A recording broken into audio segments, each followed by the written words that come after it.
Hello and welcome to The Ambassador. I'm your host, Pastor Larry Amodia. On this show, The Ambassador, it's my job to go around to different embassies, meet the ambassadors of the countries wherever they are. We focus on developments, beauty, investment opportunities, and trade. We discuss the role of the embassy. Why do we have embassies in foreign countries? What can your embassy do for you? And what can you receive from the embassy? We also take an in-depth look into what you can do when you go to these foreign African countries. Why should you visit the countries? Today, I'm officially in the embassy of Rwanda in the Netherlands, meaning I am in Rwanda. We will be speaking with His Excellency, the Ambassador of Rwanda to the Royal Kingdom of the Netherlands. So please stay tuned, don't go anywhere, as we'll be taking a trip into Rwanda.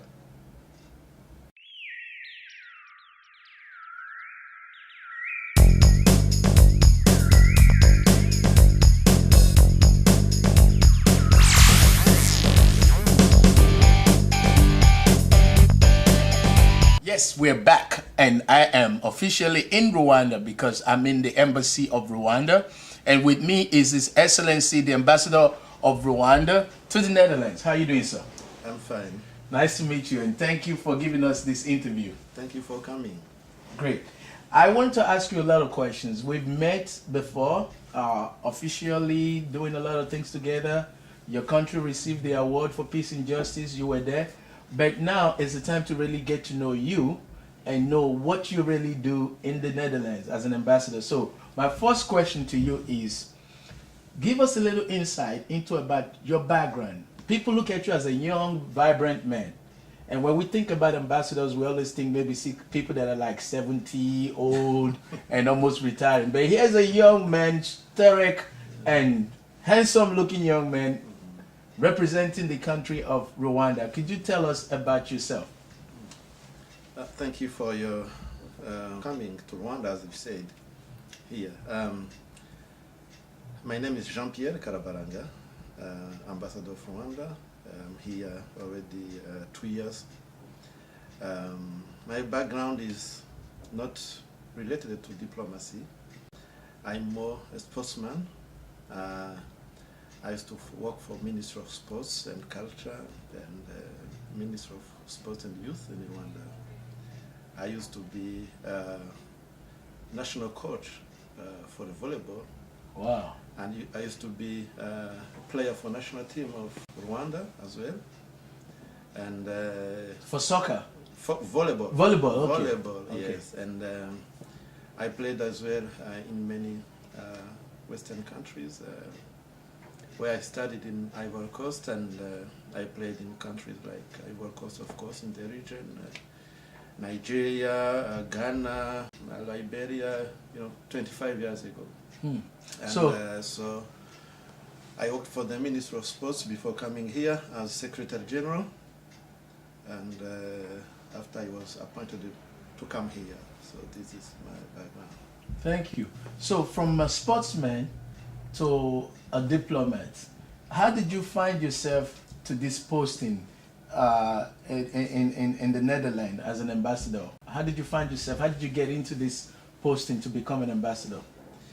And first of all, as a senior government official in Rwanda,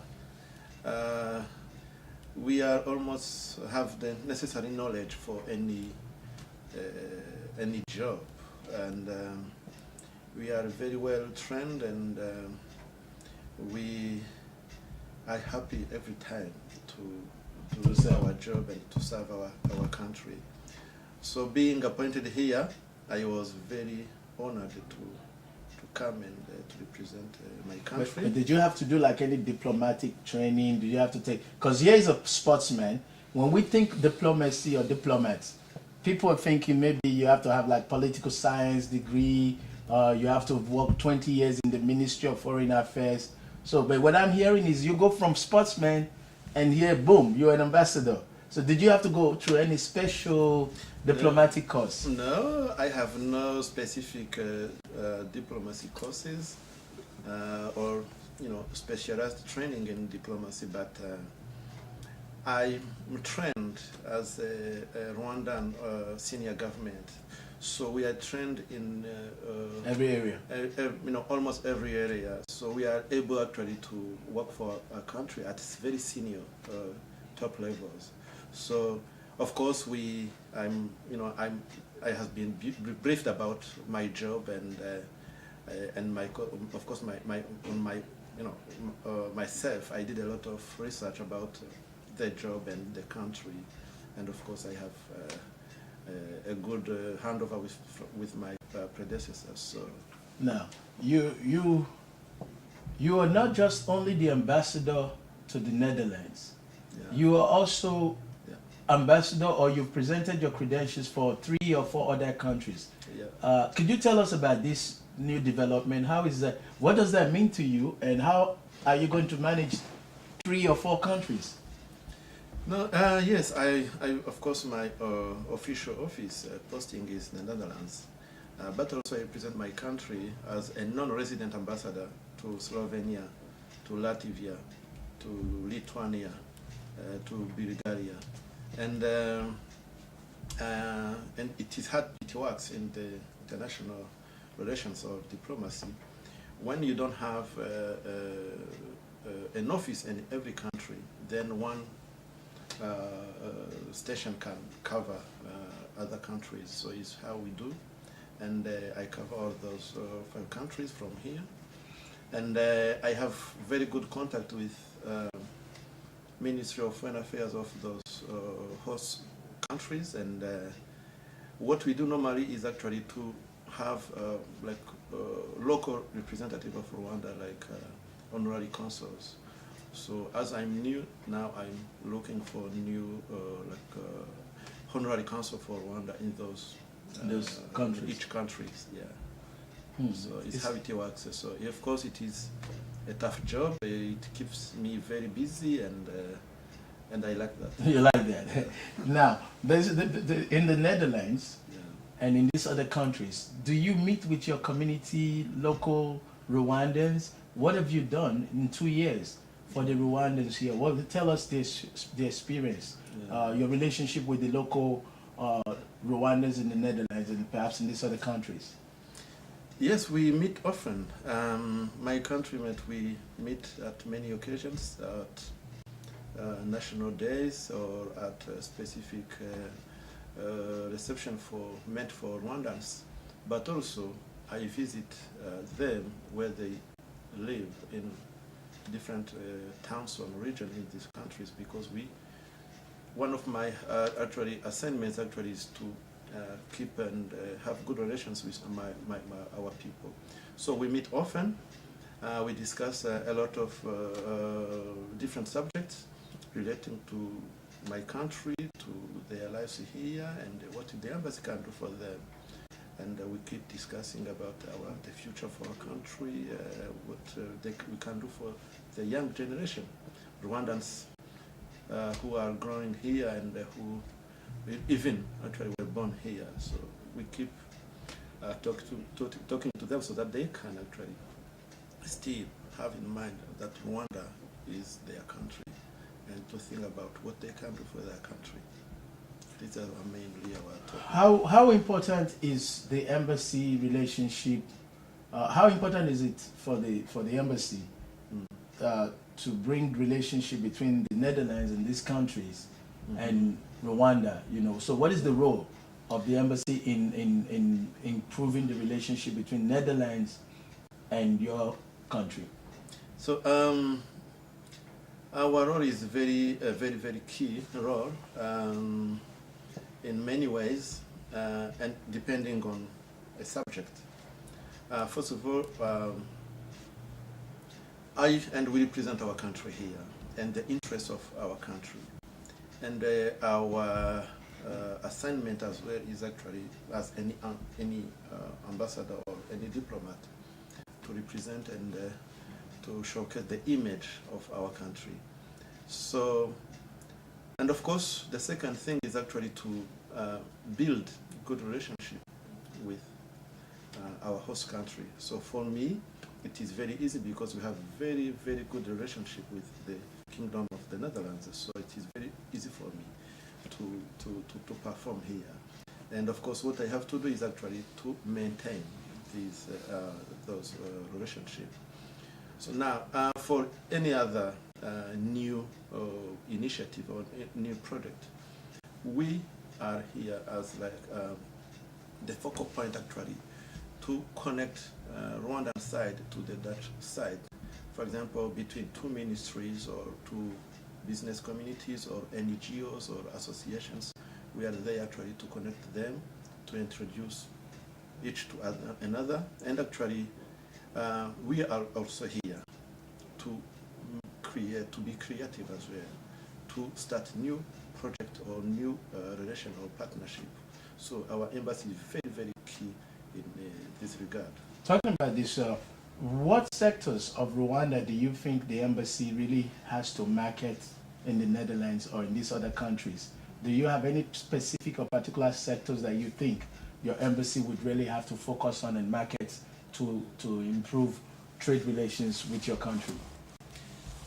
Yeah, talking about trade and economic issues, actually, we at embassy, we are focusing on a quite number of areas, be it agriculture, food processing, energy production, water management, ICT, financial services, tourism, and hospitality. This is really the key sector where really we are talking about when we meet our partners in the business sector. So we want the Dutch business community to know the opportunity that we offer to them by coming and going to Rwanda for investment. And we have a very good side as well in Rwanda, a very skilled business community there. So we want them to come and to explore all those opportunities in Rwanda. Well, what would you say to a foreigner who's planning a vacation to Africa? Why should they pick Rwanda as a destination for vacation or investment? Rwanda is the best country in Africa in terms of beauty. Rwanda also recently launched the Kigali City Master Plan, an innovative urban development plan that government hopes will transform the oriented model global city. The plan focuses on better preservation of nature and the use of natural cycles to provide efficient infrastructure. It also aims to improve informal settlements and create new developments in open spaces. When you talk about Green City, you look at the type of infrastructure that is being developed. Does it support the use of the designed landscapes? Then you start to look at how is your infrastructure designed to support pedestrian movement so that you don't have a lot of vehicular... bedroom villa overseeing the Gulf, really the high end. And then we have townhouse, 3-bedroom, 4-bedroom villas, and apartment, ranging from 1 bedroom to 4-bedroom. But the most important is, of course, the quality of the finishing and the place. We want to give value to our investment because we bought the plot and it is quite expensive, and to have a good return, we have to give quality. It's a very good environment, I may say, because one, there are laws. If Why would you say that Rwanda is the best one? I'm from Nigeria. Nigeria Yes, is the best. because I'm in Rwanda and I want you as well. Nigeria is the best, not Rwanda. I want you to come and to You want me to come to Rwanda? Rwanda and to see how Rwanda is so beautiful. And of course, all African countries are... No, but on a serious note, what is available really for Rwanda? that, what I want to say in this regard is that when I talk to foreigners, for example, for Africans, what I can tell you is that Rwanda is the only African country which actually let African citizens to come to Rwanda without paying a visa or having a visa. You get to Rwanda as an African, you get to Rwanda to airport, and then people they will let come in. Rwanda is going to become another hub in the region. Then we had to put in place, or government had to put in place, infrastructure that meets the standards, hence the Bugesera International Airport. Its initial capacity first phase is with the art airport. Bugesera will have it. So it's going to completely change the face of the country again. And of course, it will spur us to the next level. Despite the country's phenomenal growth, Rwanda still faces a number of challenges. These include limited access to capital for infrastructure development, the high cost of housing construction, and the shortage of skilled labor. How skilled engineers. So you don't need it, no African country needs visa. No African country needs a visa to get to Rwanda. This is the first beauty of Rwanda. And it is actually the only... That's a very good point. Yes, the only thing that you can find in Rwanda. And for other foreigners, actually, it is very easy to go to Rwanda. But also what I can say is that Rwanda is today the safest place in Africa when you consider the last report done by Transparency International. And Rwanda is the easiest place to do business and to start a business, because in Rwanda you can start a business in less than 6 hours, and you are settled and you can start your business. So everybody will support you when you come to Rwanda for business opportunities. So why is Rwanda called the land of 1,000 hills, something like that? Yeah, Rwanda is the land of 1,000 hills because it's so hilly. You know, it's not like flat country like here and many other places in Africa. Rwanda, our landscape is like that. It's hills and mountains, and that is the beauty of Rwanda as well. So.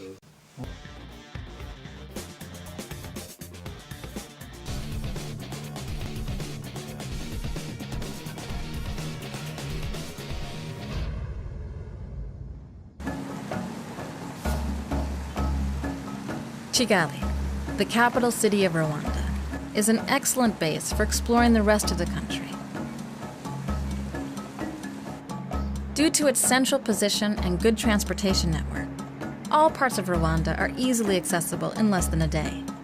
However, before you rush off to discover the land, actually its main market area, with lots of stalls and small shops. There are rows of pots, clothing, fruits, and vegetables. Just about everything you could want can be found there.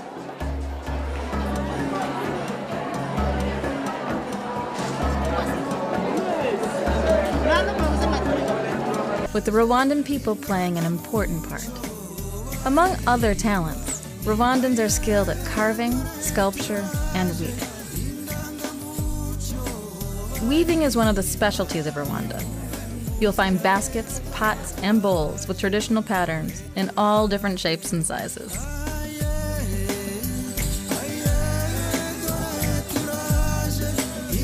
But there is still more to learn about Rwandan culture, such as cow dung painting, known as imigongo. Traditionally, cow dung was used to artfully plaster the inside walls of houses. Today, imigongo is a national art form. One attraction for visitors to Rwanda is an encounter with the rare mountain gorillas in Volcano National Park. This area along the border with Congo and Uganda is one of the most beautiful come upon our first group. See the little baby? See? It's truly phenomenal.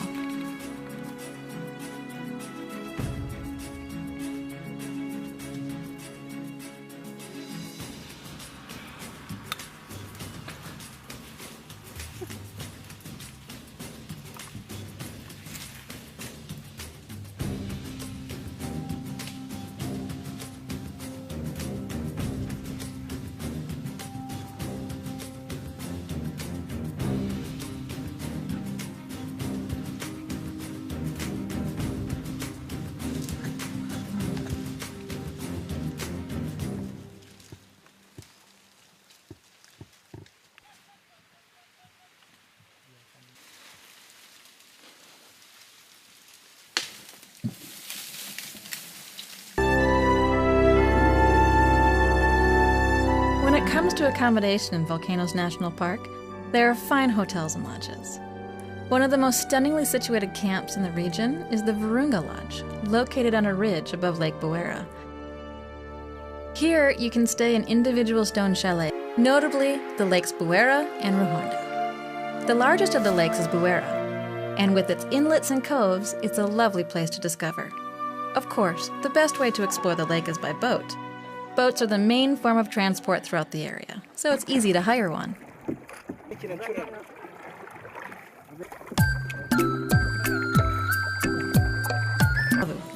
Formerly known as Gisenyi.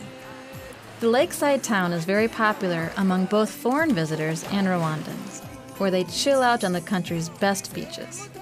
Furthermore, What is the government plan for Rwanda for 2030? What is your vision for 2030? 2020. 2020. Yes.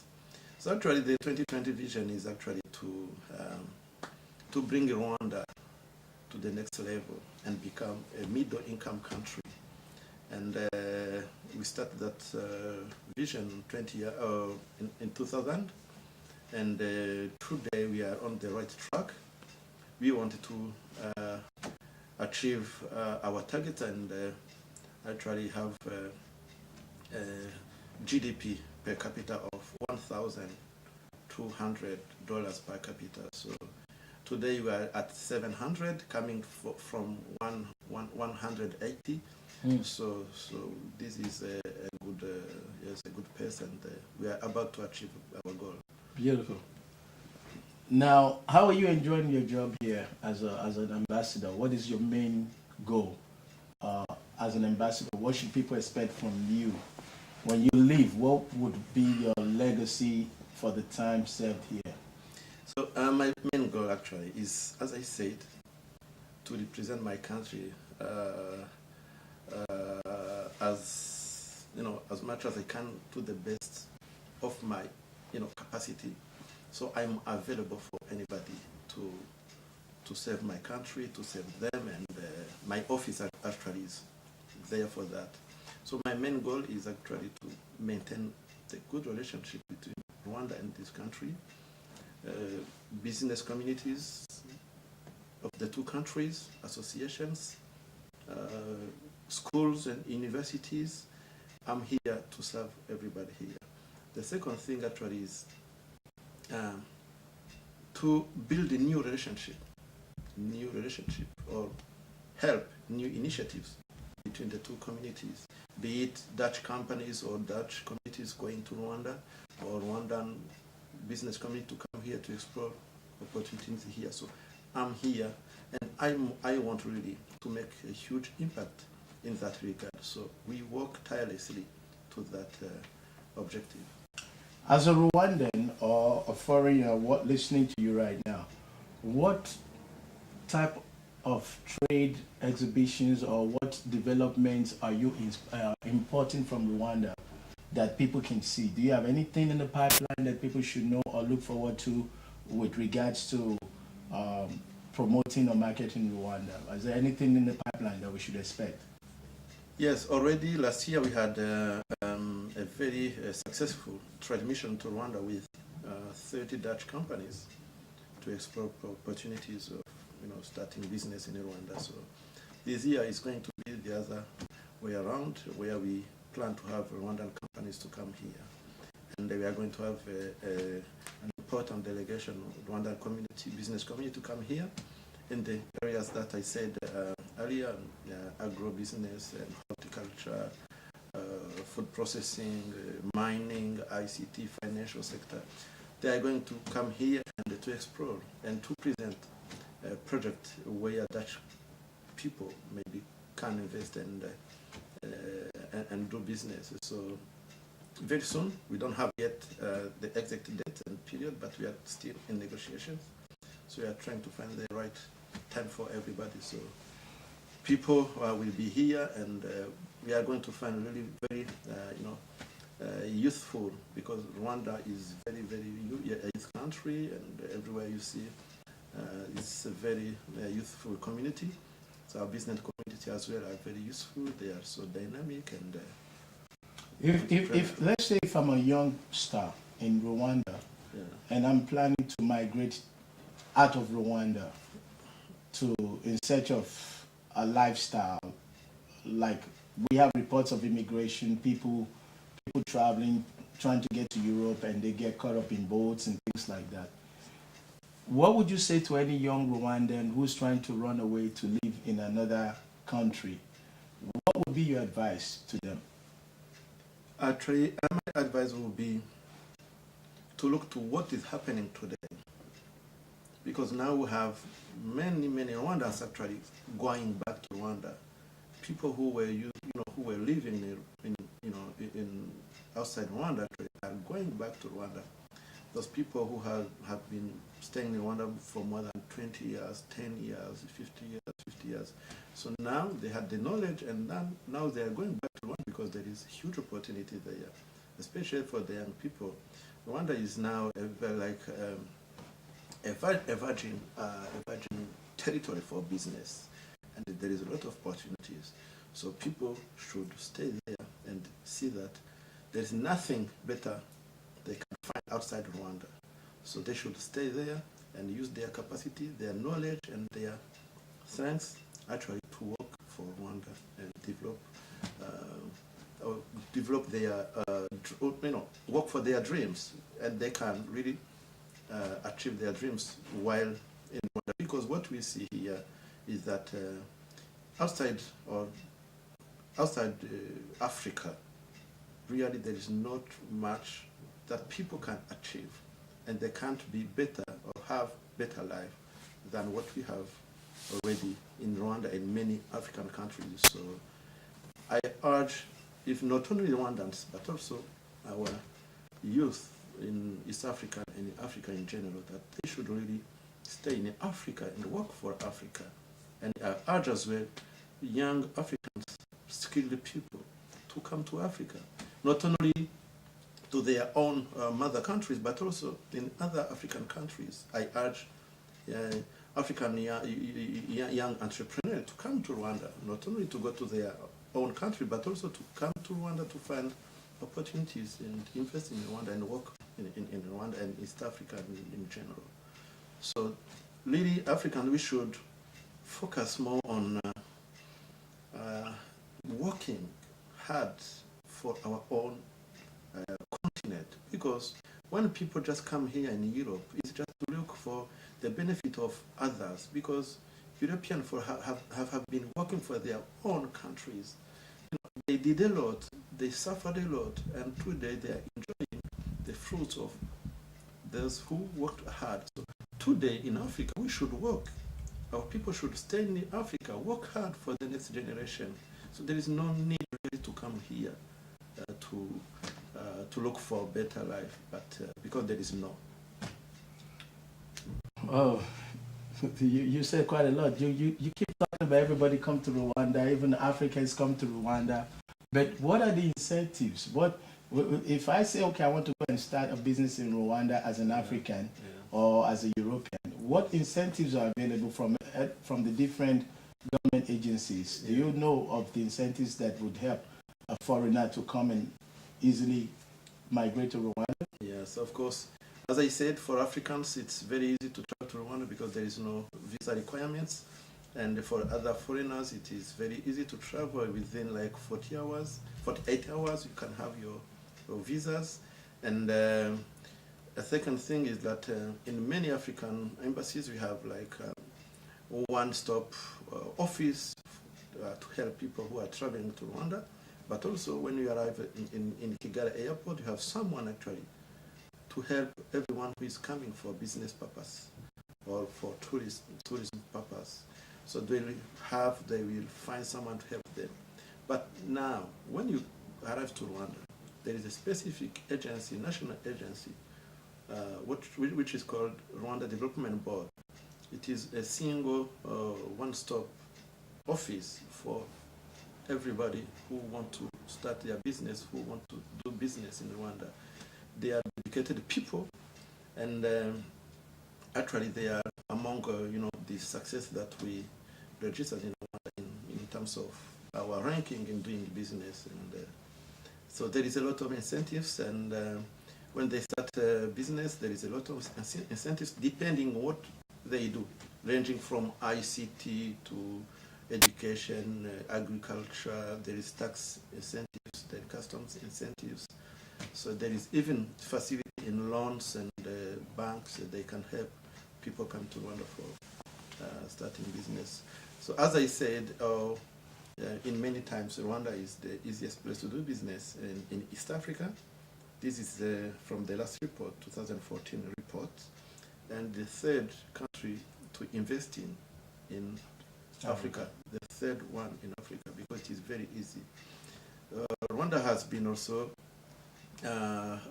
reported as the fastest growing economy in Africa and the fourth in Africa, considering where we are coming from, of course. So we invite people to come and take that opportunity as well. Is there anything else you'd like to say to the audience that I haven't asked you, Excellency? Come to Rwanda, find yourself, and starting by you, your team, and come and to visit in Rwanda, and welcome then and to see that what I'm saying is not just talk, and that is reality that is happening to Rwanda. So come and part of our journey to transformation. Thank you very much, Your Excellency. Thank you, Pastor. Nice to meet you. Nice to meet you again. Well, you've heard from the ambassador of Rwanda to the Netherlands. Rwanda is a land of 1,000 hills. Rwanda, you can enter Rwanda with no visa if you're an African, and for those that are not Africans, you can visit Rwanda with a multiple visa. Rwanda Development Board is there for you to access and find out all the benefits that are available. And of course, Rwanda is a safe place to be. So until next time, on The Ambassador, God bless you.